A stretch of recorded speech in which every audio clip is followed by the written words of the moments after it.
I normally don't post at this time of the day, but we just got some breaking news. The Pokemon Company have revealed the free Battle Pass decks coming to Pokemon TCG Live, so let's talk about them. I'm Jeff from InThirdPerson.com. Make sure to like the video, subscribe to the channel, and let's talk about the next round of free Battle Pass decks. At the start of the Battle Pass, you're going to get Zacian EX with Duraludon EX. Zacian EX is a metal Pokemon, basic with 230 HP. The translation's off here. I've got a proxy card rather than the actual English. So this close cleave attack for one colorless energy is called Insta Strike now. And it does 30 damage to the active and 30 damage to one of your opponent's bench Pokemon. The second attack, Brave Slash, is very expensive but very powerful. At 4 metal and 1 colorless, does 240 damage, and during your next turn, this Pokemon can't use Brave Slash.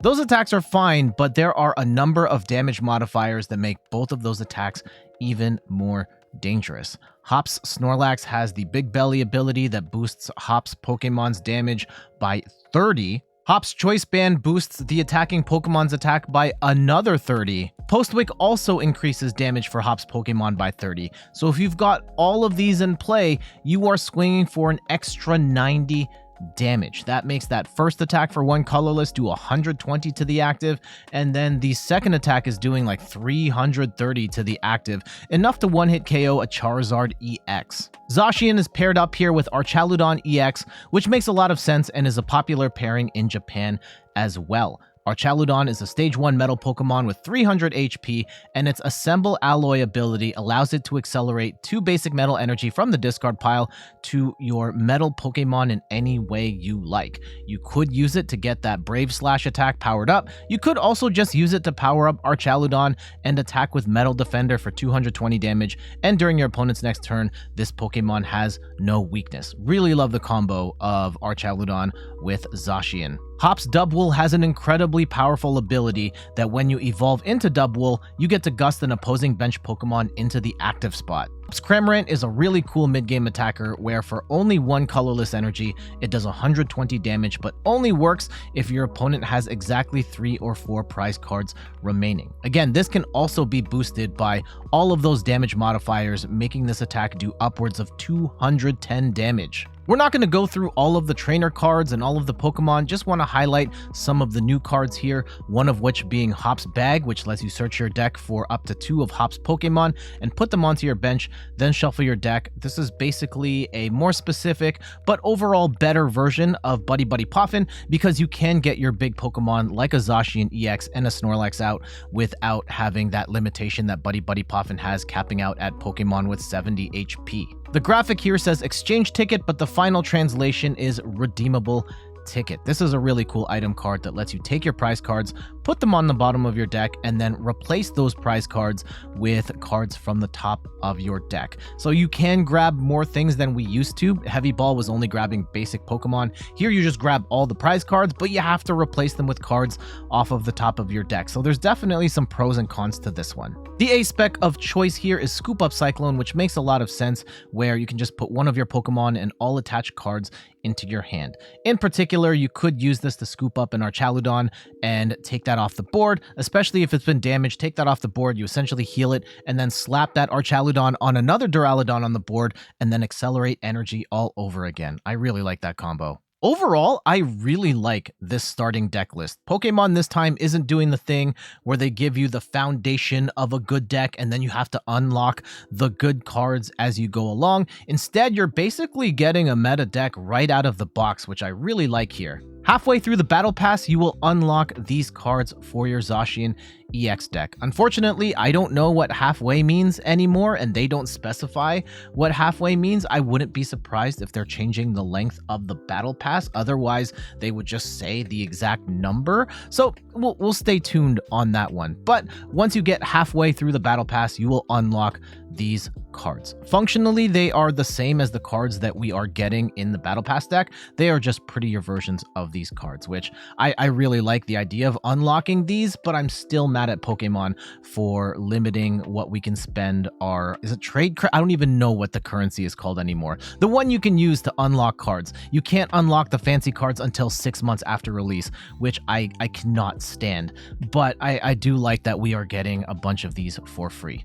Again, I'm sorry I don't know where halfway through the battle pass is, but once you get there, you'll also unlock the Zoroark EX deck. And Zoroark EX is a dark type Pokemon with 280 HP, and it has the ability Trade, where it allows you to discard a card and draw 2 cards. On top of that, it has the attack Night Joker, where for 2 dark energy, you can copy one of N's Pokemon's attacks off of the bench. You can copy a couple attacks from N's Reshiram. Powerful Rage does 20 damage for each damage counter on this Pokemon. With Zoroark having 280 HP, you could potentially one-hit KO anything in the game if you get enough damage on the Zoroark.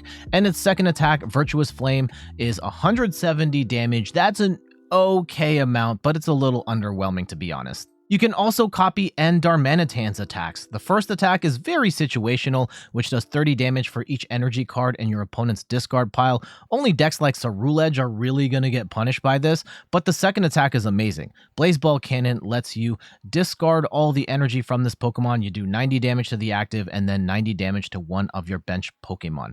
And it's a little more limited than Radiant Greninja was, but being able to snipe the bench, we know this is amazing, and Zoroark is going to love having Darmanitan in that deck. N gets its own stadium with N's Castle, which gives all of N's Pokemon free retreat. This is especially great because there will be times when the right attacker is not in the active, especially when you are discarding energy after that snipe attack. In scenarios like that, you'll probably be using N's PP up to get your next attacker rolling. This allows you to attach one basic energy from your discard pile to one of your benched N's Pokemon. So after that snipe attack, you might be using N's PP up in order to get your second Zoroark powered up, and then you'll use N's Castle to pivot that fresh attacker into the active. Hyper Aroma is the A-Spec that comes with N Zoroark. This makes a lot of sense because you probably want multiple Zoroarks as well as at least one Darmanitan in play, so Hyper Aroma can get you 3 Stage 1 Pokemon all in one go. Once you get to the end of the Battle Pass, you will unlock fancy versions of the cards that come in the deck, including that Zoroark EX, the Reshiram, some Ionos, 2 Boss's Orders, and Gold Buddy Poffin, which is awesome getting the fanciest version of Buddy Poffin because you're going to use that in every deck. Similar to the Zacian list, I think this is a fairly complete list. You're not having to unlock the good cards as you go. You just get a solid deck list that you can play right away, and that is fantastic. Of course, you could make some adjustments along the way, adjust the counts. I've seen people use the poison package of Pecharon EX with Binding Mochi to make your damage a little higher. There's a bunch of micro adjustments you can make here and there, but as a starting point, this is great. And there we go. Once the Battle Pass comes out, the next one for Journey Together, we're getting this Zoroark deck and this Zacian deck. I think both of them are very well built overall. Amazing foundation to start with both archetypes. I like that you're not unlocking the playable cards as you go, and you're just getting cosmetic updates in the middle and the end of the Battle Pass. I love the fact that we're getting those illustration rares and stuff in the Battle Pass, but I cannot stand that Pokemon took out the ability for players with the credits to just unlock those fancy cards right away. It feels inexcusable to me that they're doing that, unless they're setting up microtransactions or something. I don't know. It feels very anti-player though. Like, I have the credits, I would like to unlock those fancy cards, and for whatever reason now, the game just doesn't let me do that. I'm still very annoyed at that, but overall, this Battle Pass looks great. But for now, I gotta get going. Thank you so much for watching. You can find me on all the things: YouTube, TikTok, Twitter, and Instagram at InThirdPerson. You can find me on Twitch at InThirdPerson, where I stream the Pokemon trading card game every Sunday at 10 a.m. Eastern Time. And check out the website, inthirdperson.com, for more articles and videos on video games, board games, and other nerdy pursuits. So until the next one, I'll see you later. Bye-bye. Oh, what button? There it is. All right, I hit the wrong button by accident. All right, we gotta go. We're doing it live.